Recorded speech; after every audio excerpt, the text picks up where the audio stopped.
Marvin, tonight a win. You'll be happy with the win, but what about the performance overall? Were you happy with that? Yeah, no, listen, first and foremost, the win was the most important thing. We spoke about it throughout the week. The guys went and implemented the game plan today, which I was delighted with them for.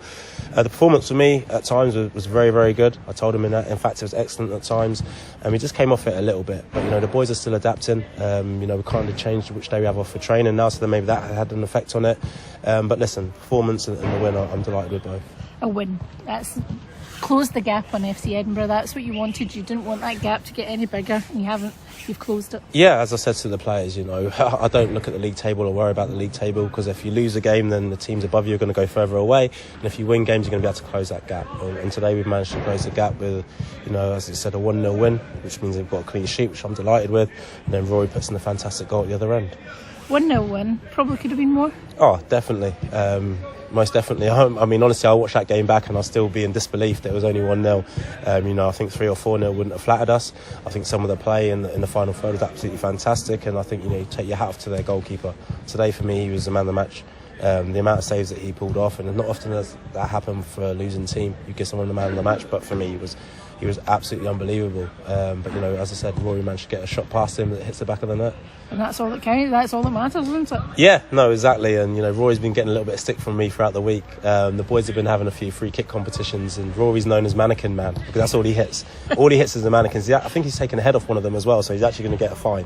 But no, listen, that one today was absolutely superb, and he gave me a bit of verbals after, which I took in good spirits, and I probably deserve. Obviously, Cammy Logan's came in today. We saw him for 15 minutes. That gives you another option out there on that side. Yeah, it does. Obviously we went with wing backs today, and Cammy went on for young Gibbo, who for me again was brilliant today. But he also, is a natural right back, so he gives us that kind of little bit of balance that I've wanted in the squad. Managed to add another one to the group, a growing group, if I'm honest. We're probably going to have to look at some boys going out on loan.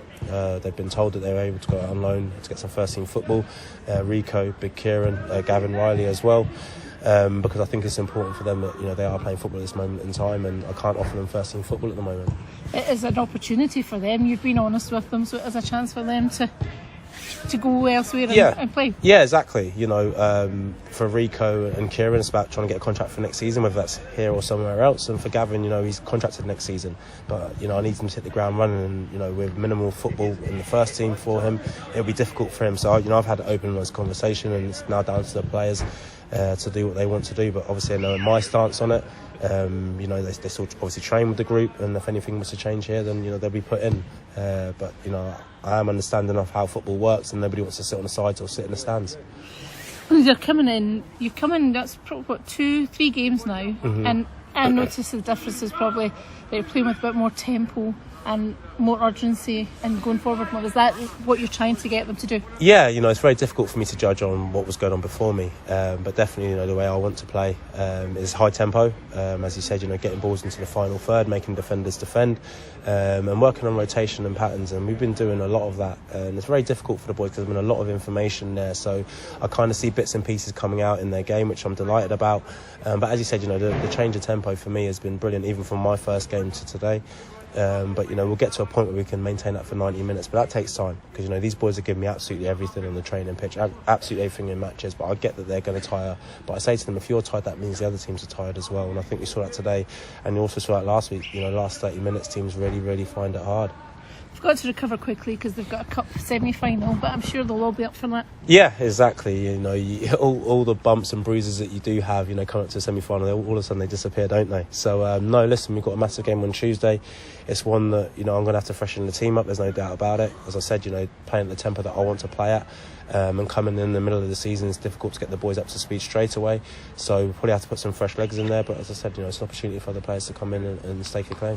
There was some of them probably not able to play anyway. Is that right? Yeah. We've got a few boys that are cup tied. Jays, Jack, and Cammy. All unavailable to play, which means we have to bring in 3 more players into the squad. But as I said, we've got a big squad at this moment in time, so we'll be able to fill that, no doubt about it. And as I said, the starting 11 will change as well. good opportunity though for the club. Got to the final last year, so if they can do it 2 games in a row or two seasons in a row. Yeah, no, fantastic opportunity for the club, for me as a manager, for my staff, and for the players at this football club. You don't often get to play in semi-finals and finals, so it's important that we go out there, we give a good account of ourselves, and hopefully get to the final. But we go into a game knowing Hamilton are the favourites. They're in the league above us, but we'll go out there, give it absolutely everything. We'll work on what we can work on Monday in terms of trying to exploit their weaknesses and trying to nullify their strengths. Back-to-back wins, so it's about momentum now, isn't it? Yeah, and I said that to the boys before the game. We won last week, which was brilliant. We dealt with a bit of adversity at half-time because we were 1-0 down, and they showed a fantastic character to keep maintaining their level of performance from the first half and the second half, and you win 3-1. And then again today, can we win the game? And we've gone and done that. So that's 2 wins in a row. Winning games of football isn't easy though. You have to turn up, you have to put in the hard yards. No one will give you anything, and the more games you win, the more people begin to respect you. So things maybe get a little bit harder. But I know we're only going in one direction in terms of the way we're going to play, and it's, as I said, it's just time to bed that in.